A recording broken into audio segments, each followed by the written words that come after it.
شروع اللہ کا نام لے کر جو بڑا مہربان نہایت رحم والا ہے۔ السلام علیکم سامعین محترم، امید ہے آپ سب لوگ خیر و عافیت سے ہوں گے۔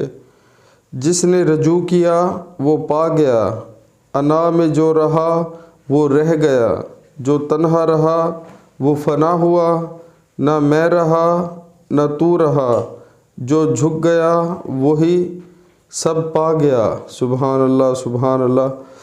پیارے مسلمانوں، ہمیں بھی جو ہے رجوع کرنا چاہیے اللہ تعالیٰ سے، کیونکہ جو رجوع کرے گا اللہ تعالیٰ سے وہ سب کچھ پا لے گا، اور جو انا میں رہ گیا وہ فنا ہوگا۔ یعنی کہ ہمیں اپنی جو ہے زندگی میں انا کا مسئلہ نہیں بنانا چاہیے، یعنی کہ شیطان کے راستے پر نہیں چلنا چاہیے۔ انا جو ہے وہ انسان کو تباہ و برباد کر دیتی ہے، اور جو جھک گیا وہی سب پا گیا۔ یعنی کہ ہمیں جھکنا سیکھنا چاہیے۔ سب سے پہلے جو نمبر 1 ہے وہ اللہ تعالیٰ کے آگے جھکنا، پھر اس کے بعد اپنے جو ہے یعنی کہ جب ہم جھکنے کی عادت بنائیں گے تو اللہ تعالیٰ بہت خوش ہوتے ہیں کہ میرا بندہ میرے آگے جھک رہا ہے۔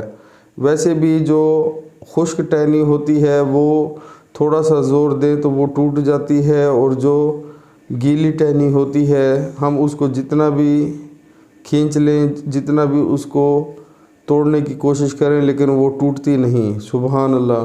تو پیارے مسلمانوں، مومن کی مثال بھی اسی طرح ہے کہ وہ اکڑتا نہیں ہے، یعنی کہ سخت نہیں ہوتا، نرم مزاج کا ہوتا ہے، نرم دل ہوتا ہے، اس لیے وہ ٹوٹتا نہیں۔ تو پیارے مسلمانوں، ہمیں چاہیے کہ ہم نماز جو ہے 5 وقت باجماعت ادا کریں، اور اللہ کے حضور جو ہے سجدے کریں۔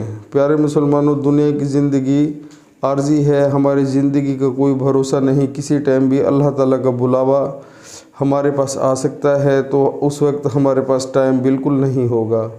تو خدا را اس چیز کا خیال کریں، دنیا کے سارے کام چھوڑ دیں، جب اذان کا ٹائم ہو صرف 5 سے 10 منٹ لگتے ہیں تو ہمیں وضو کرنا چاہیے بڑے اہتمام کے ساتھ، اور اللہ کے حضور جھکنا چاہیے۔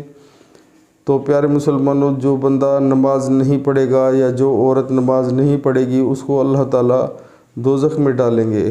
تو خدا را اس چیز کا خیال کریں، کیا ہم اس قابل ہیں کہ ہم جو ہے وہ دوزخ کی آگ کو برداشت کر سکتے ہیں؟ ہرگز نہیں، بالکل نہیں۔ 2 سیکنڈ بھی ہم دوزخ کی آگ کو برداشت نہیں کر سکیں گے۔ تو ہمیں اب خود فیصلہ کرنا ہے کہ ہم نے کس طرح اپنی آگے والی زندگی گزارنی ہے۔ تو پیارے مسلمانوں، عمل کریں، بہت فائدہ ہوگا۔ السلام علیکم۔